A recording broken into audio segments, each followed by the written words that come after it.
The federal and Sarawak governments have reaffirmed the respective roles of national oil company Petronas and Sarawak's state-owned Petros in developing the state's oil and gas industry.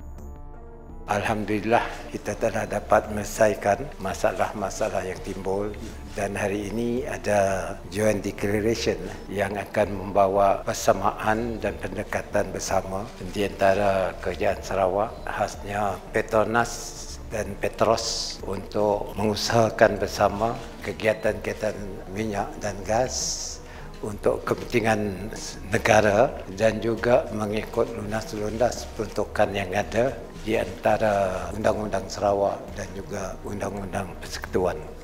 Prime Minister Anwar Ibrahim, who issued a joint statement with Sarawak Premier Abang Johari Openg, said Petronas and Petros's continued development is crucial for the progress of both Malaysia and Sarawak.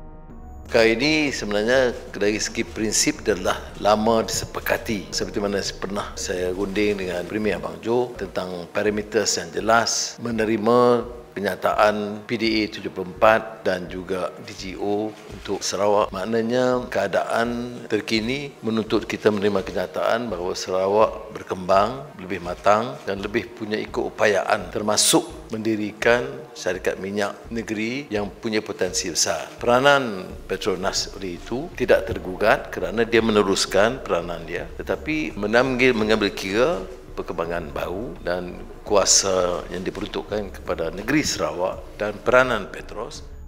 The statement noted that Sarawak has officially appointed Petros as the state's gas aggregator effective March 1st.